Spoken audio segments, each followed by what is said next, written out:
Paix, amour et grâce sur vous, mes chers bénis de Yah, mes chers frères et sœurs bantous israélites, mes frères bantous israélites qui sont en Europe, en Afrique, en Amérique latine, en Amérique du Nord, en Asie. Que la grâce de notre Père céleste, le Tout-Puissant Créateur, soit sur vous, au nom de son Fils Yeshaya Kongo. Amen. Vous savez, les Blancs, ce que certains l'appellent les Édomites, ces hommes-là savent, écoutez-moi bien, ces hommes-là savent très bien que le Tout-Puissant Créateur est noir et que son peuple, d'accord, a commencé par Adam, par Adama. En fait, toute l'histoire de la Bible, de Adama jusqu'à Apocalypse, de Genèse jusqu'à Apocalypse, parle des hommes noirs. Ça parle des noirs. Quand il y a dit faisons l'homme à notre image, notre ressemblance, en fait, il y a eu plusieurs types d'hommes. Et l'homme qui a été fait par les mains de Yah, hein, il a formé un homme noir, hein, qu'on appelle Adam. C'est ça la vérité. Et, le monde le sait. Le monde le sait. Regardez. On va prendre Romains, chapitre 1. D'accord? Romains, chapitre 1, versets 18 à 23. D'accord? Je lis rapidement. Écoutez bien. La Bible dit ceci. La colère de Yah se révèle du ciel contre toute impiété et toute injustice des hommes qui retiennent injustement la vérité captive. Car ce qu'on peut connaître de Yah est manifeste pour eux. Dieu, du moins Yah, leur ayant fait connaître. En effet, les perfections invisibles de Yah, sa puissance éternelle et sa divinité se voient comme à l'œil nu depuis la création du monde quand on les considère dans ses ouvrages. Ils sont donc inexcusables, car ayant connu Yah, ils ne l'ont point glorifié comme Yah et ne lui ont point rendu grâce, mais ils se sont égarés dans leurs pensées et leur cœur sans intelligence a été plongé dans les ténèbres. Se vantant d'être sages, ils sont devenus fous et ils ont changé la gloire de Yah incorruptible en image représentant l'homme corruptible, des oiseaux, des quadrupèdes et des reptiles. Vous voyez, dans ce passage-là, on dit quoi? On dit que, déjà, avant tout, hein, c'est un livre qui a été écrit aux Romains. D'accord? C'est un livre qui a été écrit aux Romains. Romains qui est la capitale de l'Italie. Ok? Donc, l'Italie, hein, un pays blanc. Donc, oui, effectivement, Paul le dit même juste avant le verset 18, il dit que voilà, c'est un pays, c'est une ville, Rome, qui désirait ardemment d'y aller. Mais on voit que Yah, à un moment donné, lui montre la vérité sur cette ville. Il lui montre quelque chose, hein. Et en fait, Yah lui est en train de dire que cette ville d'où tu veux ardemment y aller, c'est cette ville qui va causer la perte et la ruine de ton peuple, de tes frères. Et il lui montre qu'est-ce qui va se passer. Tous les plans qu'ils vont mettre en place pour détruire le peuple bantou. Et il voit la colère de Yah. C'est pour ça qu'après, il parle, il dit la colère de Yah se révèle contre tout homme et toute impiété qui retient injustement la vérité captive. Et il dit à un moment donné que ayant connu Yah, c'est-à-dire qu'ils l'ont connu, Yah s'est révélé à eux à travers justement son peuple, parce qu'il y avait beaucoup de Bantous en Europe, hein. Contrairement à ce que vous nous faire croire qu'ils sont venus en Europe dans les 1900 et quelques, d'accord, ou dans les années d'esclavage, hein, il y avait des trafics depuis des siècles et des siècles, même des millénaires. Les Noirs étaient partout dans le monde. aussi bien dans le sens de la dispersion que même dans le trafic normal, qui voyageait normalement. Il y avait beaucoup de Bantous dans l'Europe et dans le Moyen-Orient, même en Amérique, partout. Les Bantous, là, les Israélites étaient partout. Donc quand il y avait des synagogues, quand il y avait des assemblées, c'était les assemblées des Bantous, comme on voit aujourd'hui même en l'an 2000. On voit qu'il y a beaucoup de bâtiments qu'on appelle églises, hein, évangéliques, protestantisme et tout. Et il y a beaucoup d'Africains, des Congolais, principalement les Congolais, qui sont à l'issue de ces maisons closes-là. Vous voyez, il y a rien de nouveau sous le soleil. C'est pour ça que quand on voit, hein, dans la Bible, que quand Paul on dit il part dans telle ville, à Athènes ou à Corinthe ou à Éphèse, il rentrait dans des synagogues. C'était les lieux de culte des Bantous. Donc il y avait des Bantous partout. Et même à Rome, il y avait des Bantous. Et quand maintenant il y a le plan de Rome, d'accord, hein, les Italiens, eh ben, ils se rendent compte qu'en fait, eh ben, ils sont à l'origine, hein, de la Babylone, la grande Babylone.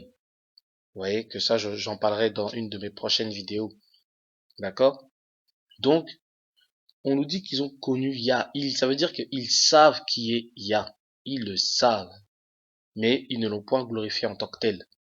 Ils ont préféré, hein, adorer la créature. D'accord? Un homme impie, hein, qu'on connaît, hein, sous le nom de Borgia. Hein. Donc c'est même plus Isaiah, c'est Congo, c'est maintenant... je vais même prendre le nom de la Bible. On dit Jésus de Nazareth. Même Jésus là, faut même plus donner ce nom-là. Faut l'appeler Borgia de Nazareth. C'est Borgia de Nazareth que ils adorent. Vous voyez? Et ils veulent faire croire que le Messie est blanc, alors qu'ils savent très bien que le Messie est noir et que Tata Nzambe est noir. Je veux vous donner une preuve, d'accord?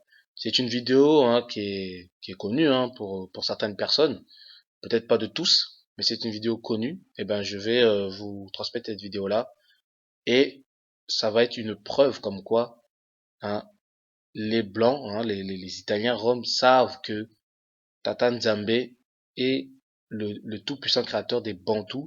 Il est le Yah des Bantous, d'accord? Et que les premiers hommes créés par les mains de Yah sont des noirs qui ont été créés à son image. Regardez le dessin animé et je commenterai après le dessin animé par la suite.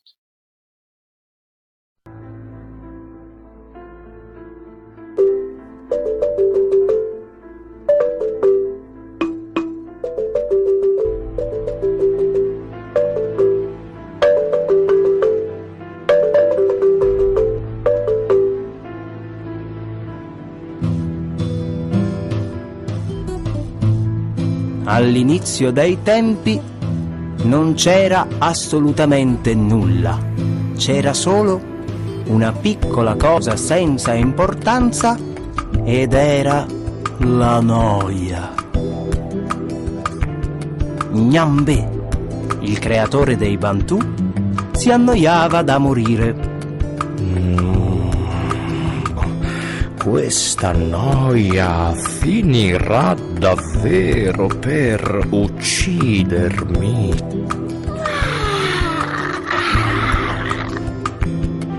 Sono io che ti ho svegliata, immaginazione? Signore, non importa. Sai bene che accetto tutto ciò che mi viene da te. Sai, io ho un problema. La noia sta per uccidermi.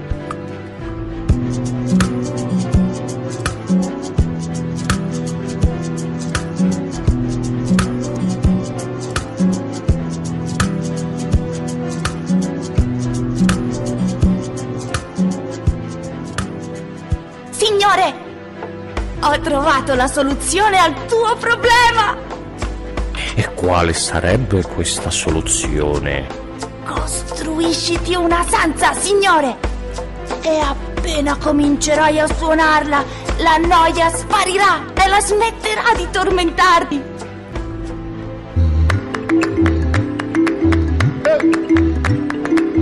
Hey, hey, hey.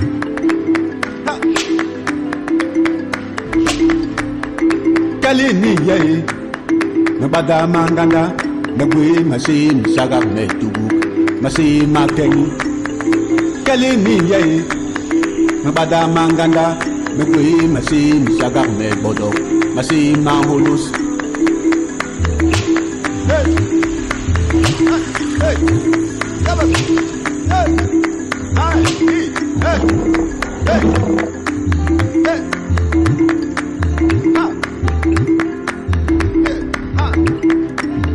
Va tutto bene fino a quando una delle lamelle introduce una nota falsa.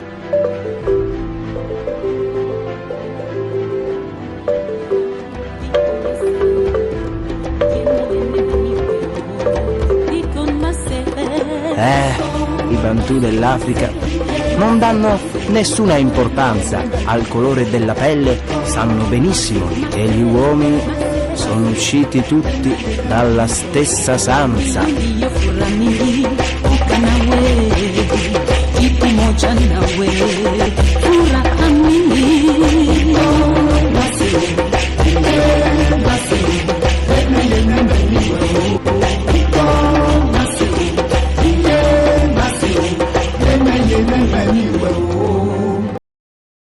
Bon, vous avez vu ce petit dessin animé, d'accord, où on parle justement de Tata Nzambe, hein, sur le créateur justement de la terre, hein, du ciel et de la terre, voilà, qui sont liés, et puis que la sagesse, hein, l'intelligence, hein, représentée comme la petite fille, et voilà, lui donne justement cette idée de créer ce monde-là, et que ce monde, en parlant des Bantous d'abord, hein, c'est son premier peuple, qui va l'adorer, d'accord.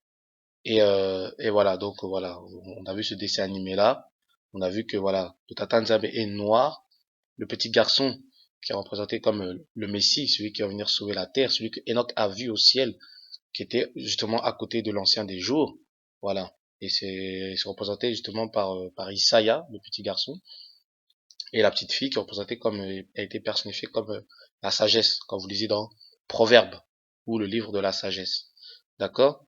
Et voilà, c'est un dessin animé, voilà, où on parle de noir, et bon, pour ceux qui n'ont peut-être pas fait attention, qui ne connaissent pas la langue, d'accord, ça parlait en italien, d'accord, ça veut dire que ce sont des Italiens qui ont fait ce dessin animé-là.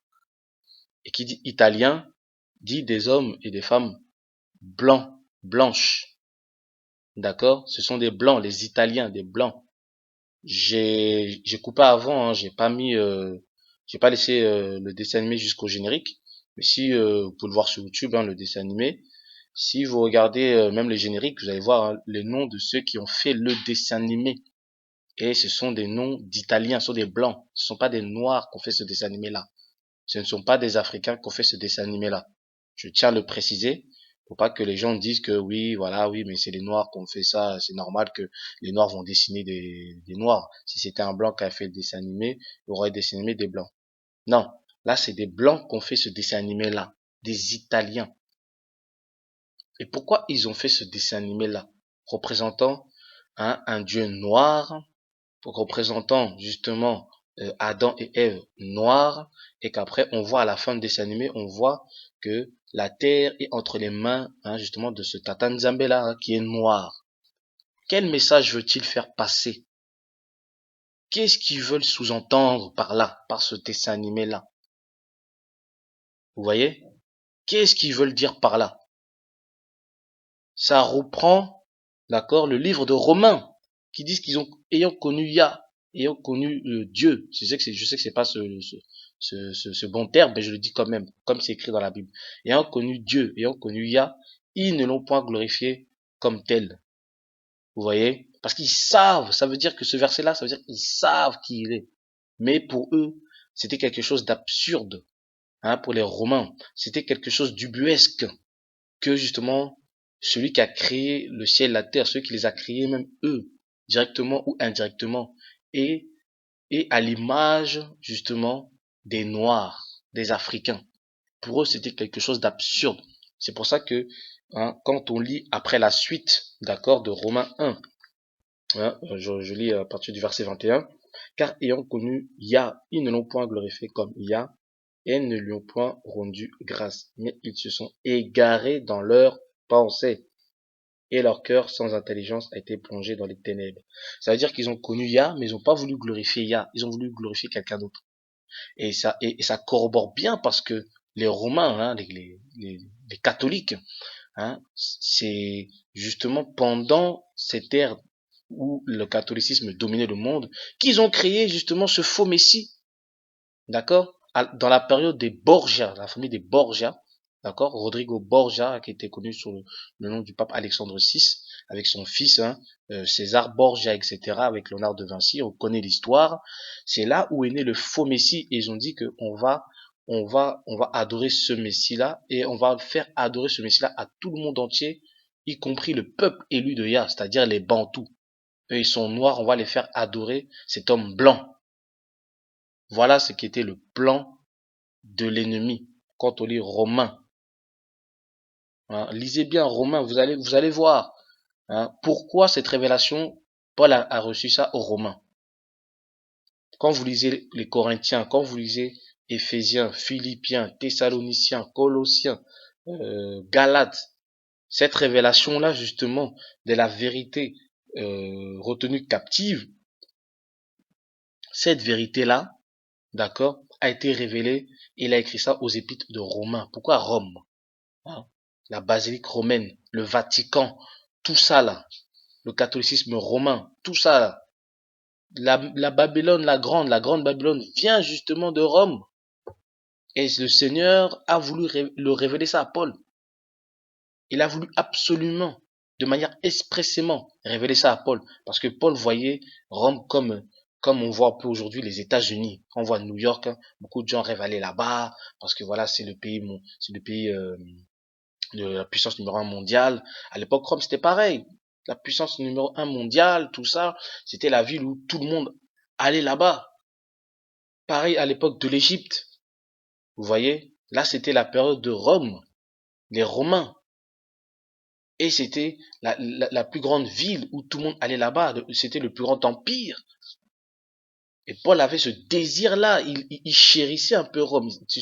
Tu sens que quand tu lis le verset, juste avant, qui dit que je désirais d'aller à Rome. Non seulement pour voir, mais aussi pour voir Rome, visiter Rome. Il voulait trop de fois, quand vous lisez Actes des Apôtres, il voulait aller à Rome, mais le Seigneur lui en a empêché. Il en a empêché. Parce que après, le temps est venu où il lui a montré la vérité de Rome. Regarde cette ville-là, regarde ce pays-là, Italie. Regarde qu'est-ce qu'ils vont faire.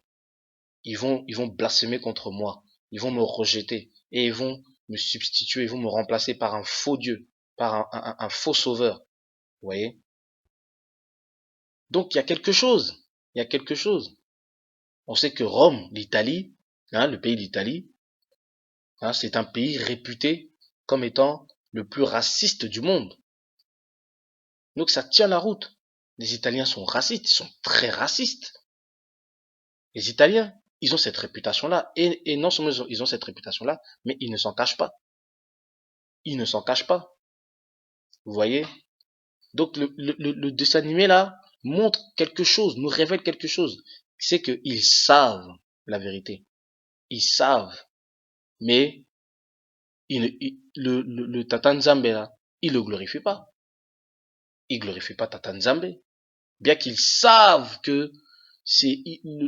est noir. Ils savent.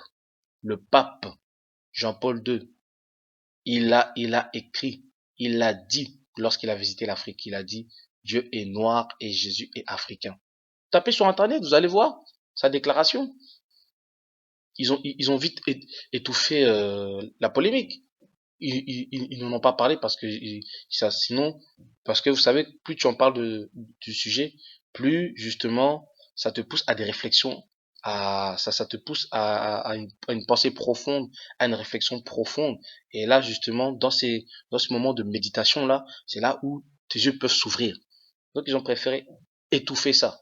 Mais il a dit, le pape Jean-Paul II a dit clairement que Dieu est noir, Jésus est africain. Le pape, hein, celui qui a l'autorité suprême de l'Église catholique, le pape, il a dit ça. Donc ils savent, les blancs, ils savent. Ceux qui sont dans la haute société là, ils savent. C'est ceux qui sont dans la société d'en bas, c'est eux qui sont ignorants. Ceux qui sont de la société d'en haut, ils savent des choses, ils savent énormément de choses, mais ils cachent parce qu'ils veulent pas révéler au monde qui est le véritable peuple de Yah, parce que ça pourrait faire des dégâts énormes. Mais il est trop tard. Yah a déjà révélé la vérité, d'accord, et les conséquences sont en train d'arriver petit à petit. Donc voilà, c'était ma petite vidéo pour vous montrer une fois de plus que les blancs savent que Tata Nzambe, Yah, le tout-puissant créateur est noir et que son peuple est noir. Que Abraham, Isaac et Jacob sont noirs, que Moïse est noir, comme la vidéo que j'ai montrée, où même le pasteur blanc le dit, que Moïse est noir. Et si Moïse est noir, lui qui était hébreu israélite, donc forcément, Isaïa est noir aussi. Et que tous les hébreux, tous les juifs, les vrais juifs, même si c'est pas le bon terme, mais je l'emploie quand même tous les vrais juifs sont noirs. Eh oui, ils sont noirs, ce sont les bantous. Majoritairement des bantous, mais voilà, comme il y a eu des mélanges, etc., tout ça, je vous raconte pas l'histoire. Voilà, c'est pour ça que Tata Nzambe, il veut sauver toute l'Afrique, tous les noirs, le peuple noir. Et ça, vous le lisez dans Ésaïe, chapitre 19. À partir du verset 16 jusqu'à la fin du chapitre 19. Vous allez voir qu'en gros, il rassemble toute l'Afrique. En parlant de l'Égypte, la Syrie et Israël, en fait, il est en train de parler de l'Afrique tout entière. Vous voyez? Donc voilà, c'était ma vidéo. Merci de m'avoir écouté. Que Yah vous bénisse abondamment. Paix, amour et grâce sur vous.